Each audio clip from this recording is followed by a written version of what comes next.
Welcome to the program, and it's a great joy and privilege for me to be with you on this program. இந்த நிகழ்ச்சிக்கு உங்களை அன்போடு கூட வரவேற்கிறேன். உங்களோடு கூட இணைந்திருப்பதிலே மிகுந்த மகிழ்ச்சி அடைகிறேன். Let's bow our heads and தலைகளை தாழ்த்தி நாம் ஜெபிப்போம். loving Heavenly Father, as we come before your word, அன்பின் பரலோக பிதாவே, உம்முடைய சமூகத்திற்கு வருகிறோம். speak to us through your word. Holy Spirit of God, help us understand your word. In Jesus' precious name. Amen. பரிசுத்த ஆவியானவரே, உம்முடைய வார்த்தையை புரிந்து கொள்ள அறிந்து கொள்ள எங்களுக்கு உதவி செய்யும். உம்முடைய நாமத்தை மேம்படுத்தும். இயேசுவின் நாமத்தில் பிதாவே, ஆமென். The title of my message is Giving God First Place. இந்த நாளில் செய்தியின் தலைப்பு என்னவென்றால், தேவனுக்கு முதலிடம் கொடுப்பது. In our life, we have to give God first place in our family, in our marriage, and also in bringing up our children. நாம் தேவனுக்கு நம்முடைய வாழ்க்கையில் முதல் இடத்தை கொடுக்க வேண்டும். எதில் என்றால், நம்முடைய குடும்பத்தில், திருமண வாழ்வில், பிள்ளைகளின் வாழ்விலும். We have also got to give God first place in our job. அது மாத்திரமல்ல, நம்முடைய வேலையிலும் கூட தேவனுக்கு நாம் முதலிடம் கொடுக்க வேண்டும். In our finances. நம்முடைய பொருளாதாரத்திலும், in our education. நம்முடைய கல்வியிலும், in our struggles, in our sickness, in our priorities, and in our choices, we have to give God first place. இது மாத்திரமல்ல பிரியமானவர்களே, நம்முடைய உபத்திரவத்தின் நேரத்திலும் கடினமான சூழ்நிலைகளிலும் நம்முடைய வாழ்க்கையில் தேவனுக்கு நாம் முக்கியமான முதல் இடத்தை கொடுக்க வேண்டும். Many times we ignore God in our lives. அநேக நேரங்களிலே நாம் தேவனை நிராகரித்தவர்களாய் காணப்படுகிறோம். It is very sad to read this portion of scripture in Jeremiah chapter 2 and verse 32. இந்த வசனத்தை வாசிக்கும் பொழுது மிகவும் வேதனைக்குரியதாக இருக்கிறது. என்னவென்றால், எரேமியாவின் தீர்க்கதரிசன புத்தகம் 2வது அதிகாரம் 32ஆம் வசனம். Can a maid forget her ornaments, or a bride her attire? Yet my people have forgotten me days without numbers. 32ஆம் வசனம். ஒரு பெண் தன் ஆபரணத்தையும் ஒரு மணவாட்டி தன் ஆடைகளையும் மறப்பாளோ? என் ஜனங்களோ எண்ணி முடியாத நாட்களாய் என்னை மறந்து விட்டார்கள். You know, we have to put God first in our life. நம்முடைய வாழ்க்கையிலே தேவனை நாம் முதலாவது வைக்க வேண்டும் பிரியமானவர்களே. So when you put God first in your life, you honor God. நாம் தேவனை நம்முடைய வாழ்வில் முதலாவது வைக்கும் பொழுது நாம் அவருக்கு கனத்தை செலுத்துகிறோம். Not only that, by putting God first, you demonstrate your faith in God. தேவனை நம்முடைய வாழ்வில் முதலாவது வைப்பது எதற்கு அறிகுறியா இருக்கிறது என்றால், நம்முடைய விசுவாசத்தை நாம் செயல்படுத்தி பார்க்கிறோம் என்பதற்கு.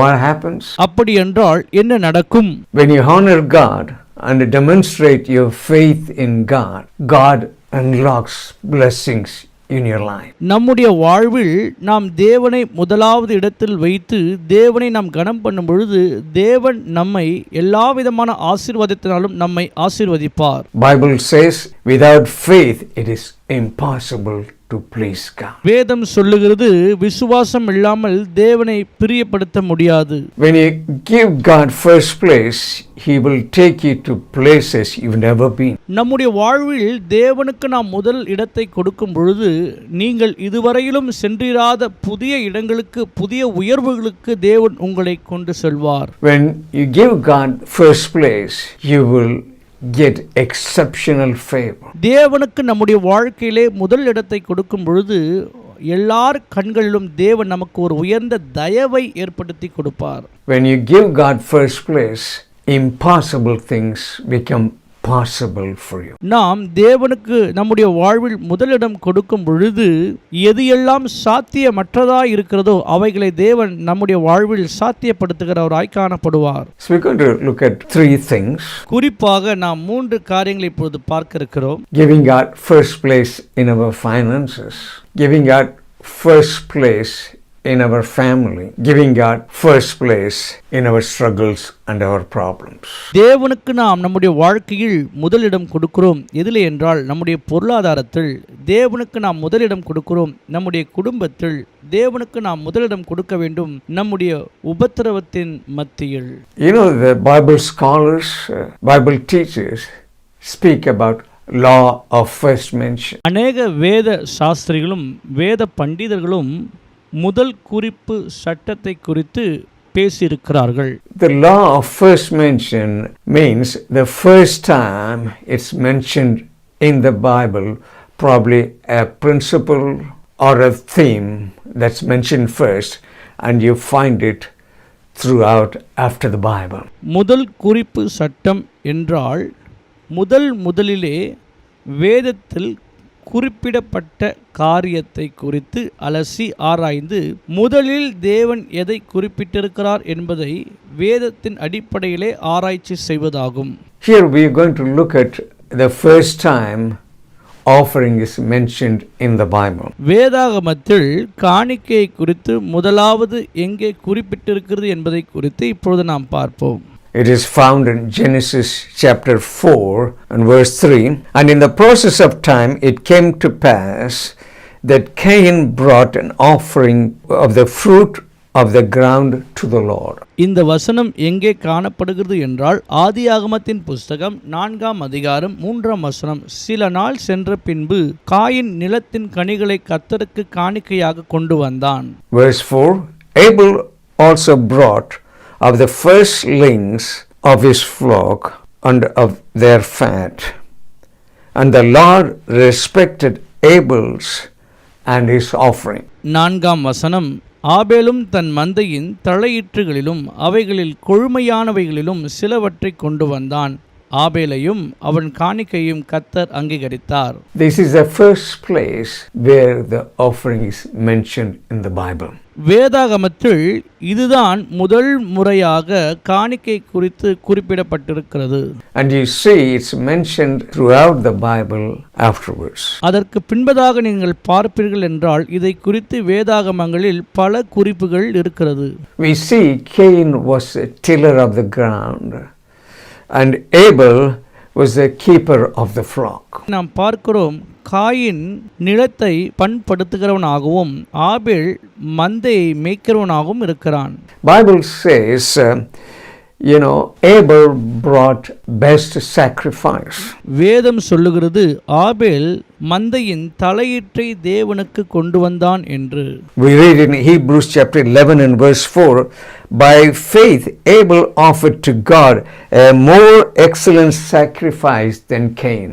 எபிரேயரின் புஸ்தகம் 11ஆம் அதிகாரம் 4ஆம் வசனம். விசுவாசத்தினாலே ஆபேல் காயினுடைய பலிகளிலும் மேன்மையான பலியை தேவனுக்கு செலுத்தினான். அதனாலே அவன் நீதிமான் என்று சாட்சி பெற்றான்.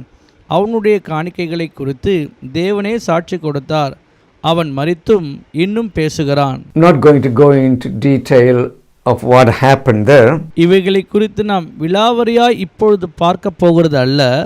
Sometimes when we offer to God, it speaks of the relationship we have with God. சில நேரங்களிலே நாம் தேவனுக்கு படைக்கிறதான காணிக்கை எதை குறிக்கிறது என்றால் நமக்கும் தேவனுக்கும் இடையே இருக்கிற அந்த உறவை காண்பிக்கிறதாக இருக்கிறது.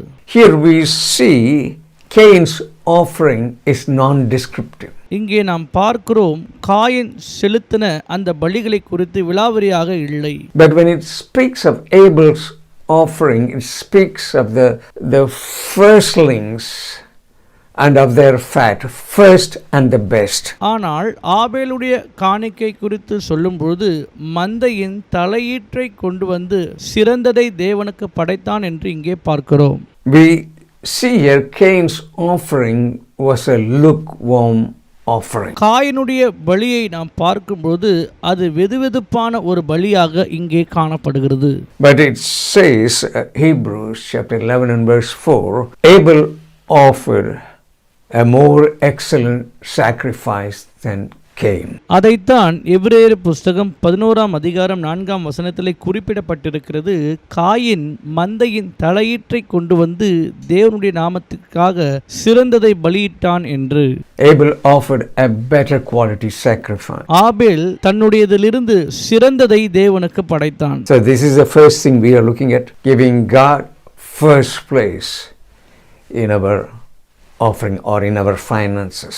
இதைத்தான் நாம் பார்க்கிறோம், தேவனுக்கு முதல் இடத்தை கொடுக்கிறது நம்முடைய காணிக்கையில் என்று சொல்லி இங்கே பார்க்கிறோம். Proverbs chapter 3 and verse 9, honor the Lord with thy substance and the first fruits of all thine increase.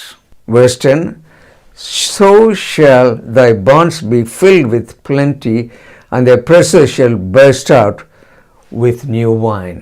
நீதிமொழிகளின் புஸ்தகம் 3ஆம் அதிகாரம் 10ஆம் வசனம். அப்பொழுது உன் களஞ்சியங்கள் பூரணமாய் நிரம்பும், உன் ஆலைகளில் திராட்சரசம் புரண்டோடும். So what he's saying here in the scripture, you give God the first and the best, and he will unlock blessings in your life. இங்கே இந்த வசனம் என்ன சொல்லுகிறது என்றால், நம்முடைய வாழ்க்கையில் தேவனுக்கு நாம் முதலானவதையும் சிறந்ததையும் கொடுக்கும் பொழுது தேவன் நம்முடைய வாழ்வில் சிறந்த ஆசீர்வாதங்களை திறந்து விடுகிறவராய் காணப்படுவார். We need to take note of this principle and we need to apply it in our lives.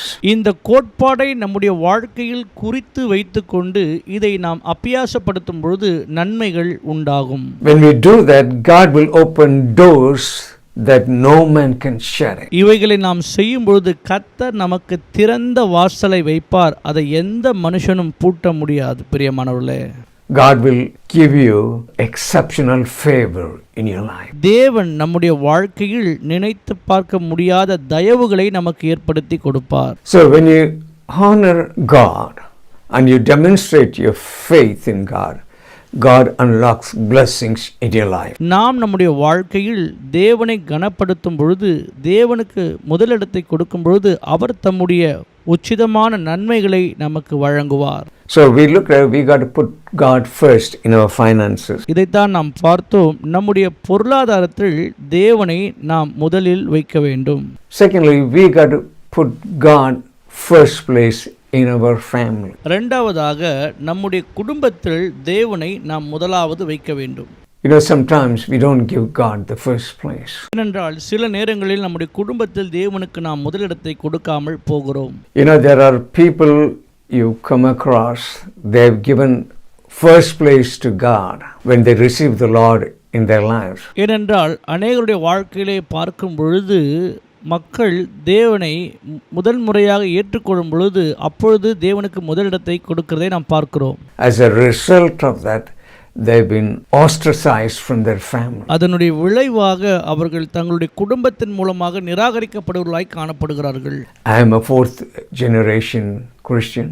My great grandfather, he was a Hindu. நான் 4வது தலைமுறை கிறிஸ்தவனாய் இருக்கிறேன். என்னுடைய மூதாதையர்கள் எல்லோரும் இந்துக்களாய் இருந்தார்கள். When he accepted the Lord as his personal savior and when his life changed, நீங்கள் உங்களுடைய வாழ்க்கையிலே கர்த்தராகிய இயேசு கிறிஸ்துவை சொந்த இரட்சகராய் ஏற்றுக்கொள்ளும் பொழுது உங்களுடைய வாழ்க்கை முழுமையாக மாறுகிறது. The close relatives, they were not happy. அந்த சூழ்நிலையில் நமக்கு நெருங்கிய உறவின் முறைகள் எல்லாம் மகிழ்ச்சியாக இருப்பது இல்லை. But he gave God first place.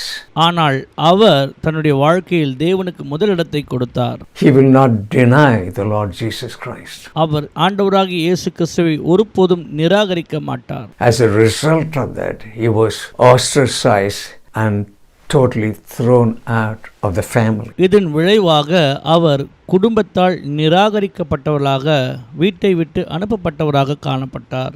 God must be first place in our life. வாழ்வில் தேவன் எப்பொழுதும் முதலிடத்தில் இருக்க வேண்டும். Jesus said, if you love anyone else more than him, you are not worthy of him. இயேசு சொல்லியிருக்கிறார், என்னை விட அதிகமாய் நீங்கள் பிறரை நேசிப்பீர்கள் என்றால் நீங்கள் எனக்கு பாத்திரவான்களாய் இருக்க முடியாது என்று. Joshua said, as for me and my house, we will serve the Lord. யோசுவா சொல்லுகிறார், நானும் என் வீட்டாரோ என்றால் கர்த்தரையே சேவிப்போம் என்று. Genesis chapter 18 and verse 19, when God speaks about Abraham, this is what he says about him. ஆதியாகமத்தின் புஸ்தகம் 18ஆம் அதிகாரம் 19ஆம் வசனத்திலே தேவன் ஆபிரகாமுடனே இந்த காரியத்தை தான் சொல்லுகிறார். For I have known him, another version says, I have chosen him that he will command his children and his household after him, and they shall keep the way of the Lord to do justice and judgment. 19ஆம் வசனம், கர்த்தர் ஆபிரகாமுக்கு சொன்னதை நிறைவேற்றும்படியாய் அவன் தன் பிள்ளைகளுக்கும் தனக்கு பின்வரும் தன் வீட்டாருக்கும் நீங்கள் நீதியையும் நியாயத்தையும் செய்து கர்த்தருடைய வழியை காத்து நடவுங்கள் என்று கட்டளையிடுவான் என்பதை அறிந்திருக்கிறேன் என்றார். We see Abraham put God first in his life. Abraham தன்னுடைய வாழ்க்கையில் தேவனை முதல் இடத்தில் வைத்திருக்கிறதை இங்கே பார்க்கிறோம். We have a responsibility to ingrain in our children to give God the first place. நாம் தான் நம்முடைய பிள்ளைகளுக்கு பொறுப்பாளிகளாய் இருக்கிறோம்.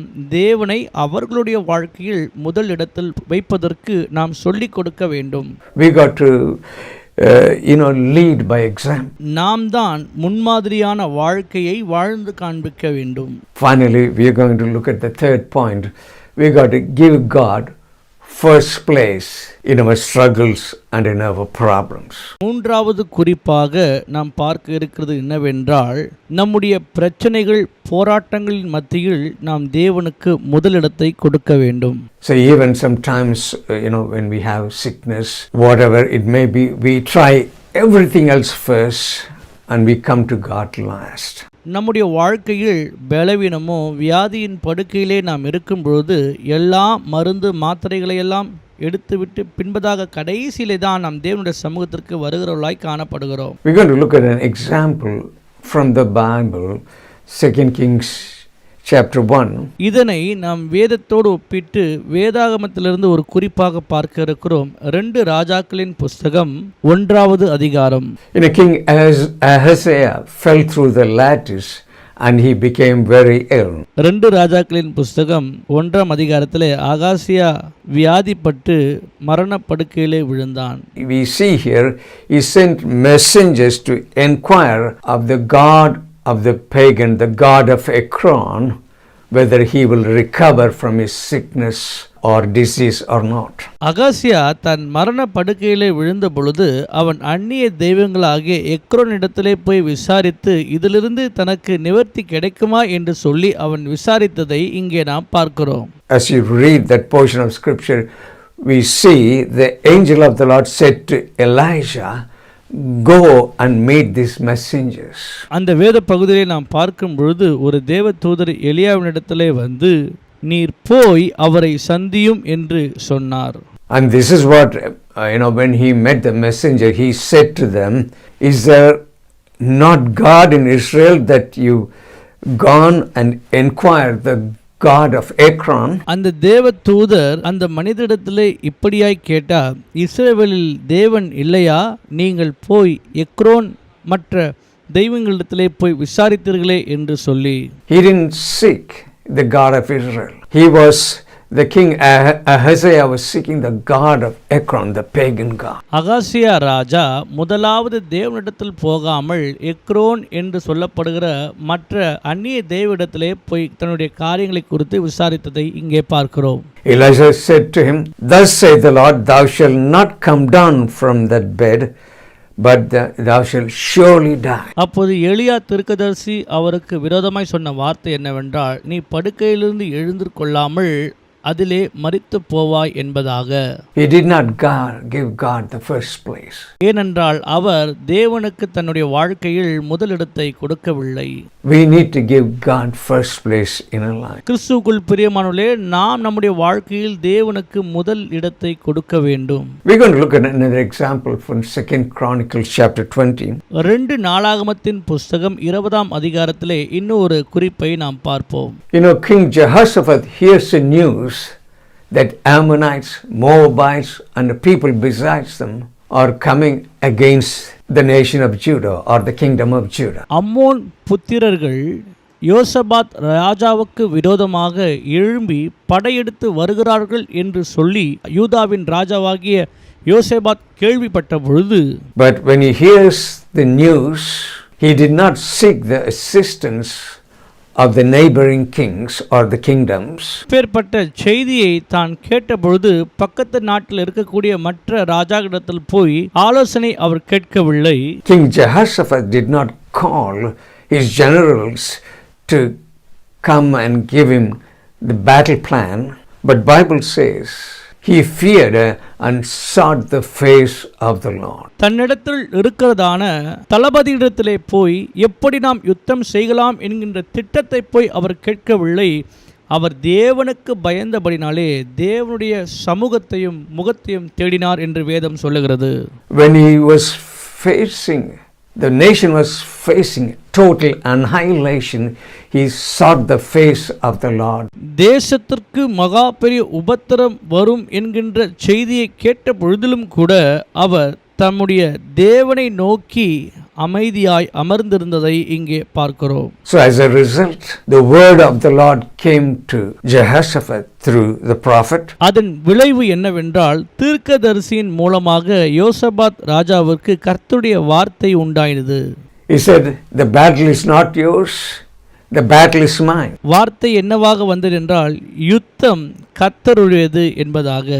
You shall not need to fight in this battle. You shall stand still and see the salvation of the Lord. இந்த யுத்தம் உங்களுடையதல்ல, இந்த யுத்தம் கர்த்தருடையது. ஆக நீங்கள் சும்மா நின்று தேவனுடைய ரட்சிப்பை பாருங்கள் என்பதாக கர்த்தருடைய வார்த்தை அவர்களுக்கு வந்தது. This is the message that came to all Judah, all the inhabitants of Jerusalem and King Jehoshaphat. இந்த வார்த்தை தான் யூதா தேசத்து ஜனங்களுக்கும் எருசலேமுக்கும் யோசபாத் ராஜாவுக்கும் கர்த்தர் அனுப்பி கொடுத்தார். Here we see King Jehoshaphat put God first. இங்கே நாம் பார்க்கிறோம் ராஜாவாகிய யோசபாத் தேவனை தன்னுடைய வாழ்க்கையில் முதன்மையாக வைத்திருந்தார். As a result, he put God first. He tasted, absolute victory over his enemies.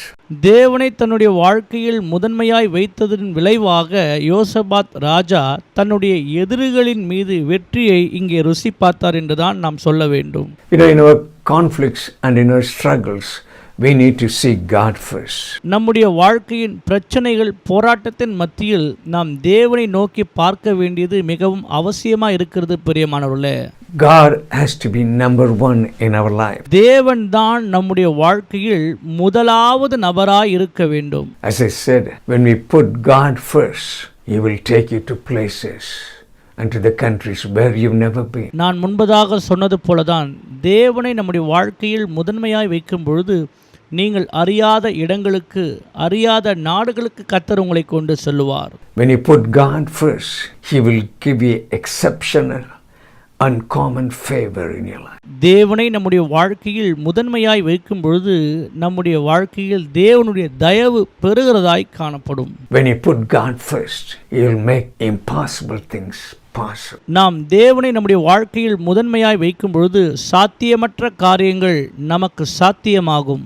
So we looked at three things as we come to the close of the message. இந்த செய்தியிலே நாம் 3 முக்கிய காரியங்களை பார்த்திருக்கிறோம். இப்போது நான் இதை ஜெபத்தோடு நிறைவு செய்ய போகிறேன். Putting God first in our finances. நம்முடைய பொருளாதாரத்திலே தேவனை முதன்மையாய் வைப்பது. See, I'm not saying this that you will give me an offering. I don't require the offering from you. இதை சொல்வதன் மூலமாக நீங்கள் ஏதோ எனக்கு காணிக்கை கொடுக்க வேண்டும் என்று நினைத்துக் கொள்ள வேண்டாம். எனக்கு எந்த காணிக்கையும் வேண்டாம். I want you to be blessed. That's why I'm saying this. நீங்கள் உங்கள் வாழ்க்கையில் ஆசீர்வதிக்கப்பட வேண்டும். அதற்காக தான் நான் சொல்லுகிறேன். We got to put God first in our finances, God first in our family, God first in our struggles and problems. When you do that, you will see a breakthrough. நம்முடைய வாழ்க்கையில் தேவனை நம்முடைய குடும்பத்தில் முதலாவதாகவும், நம்முடைய பொருளாதாரத்தில் முதலாவதாகவும், பிரச்சனை போராட்டத்தின் மத்தியிலே தேவனை நாம் முதலாவதாகவும் வைக்கும் பொழுது தேவன் நமக்கு மாபெரும் ஆசீர்வாதங்களையும் நன்மைகளையும் கொடுப்பார். Honor God and demonstrate your faith and trust in God. He will unlock great blessings in your life. கர்த்தரை முழு மனதாய் விசுவாசித்து அவரையே நீங்கள் சார்ந்து வாழும் பொழுது நம்ப முடியாத ஆசீர்வாதத்தின் வாசல்களை உங்களுக்கு தேவன் திறப்பார். Let's bow our heads and pray. நாம் தலைகளை தாழ்த்தி ஜெபிப்போம். If you want to know Jesus Christ as the Lord and Savior and invite Him into your life, please repeat this prayer after me. உங்களுடைய வாழ்க்கையிலே ஆண்டவராகிய இயேசு கிறிஸ்துவை உங்கள் சொந்த இரட்சகராக ஏற்றுக்கொள்ள வேண்டும் என்று விரும்புகிறவர்கள் நான் செய்கிற இந்த ஜெபத்தை என்னோடு கூட சேர்ந்து செய்யுங்கள். Loving Heavenly Father, we come to you in the name of your Son Jesus. அன்பின் பரலோக பிதாவே, உம்முடைய குமாரனாகிய இயேசு கிறிஸ்துவின் நாமத்தினாலே உம்முடைய சமூகத்திற்கு வருகிறோம். I know I'm a sinner. I need a Savior.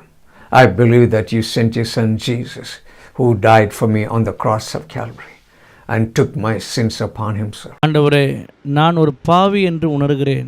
என்னுடைய பாவத்துக்கு பிரேட்சிதமாக உம்முடைய குமாரனாகிய இயேசு கிறிஸ்துவை எனக்காக கல்வாரி சிலுவையிலே கொடுத்தீர்.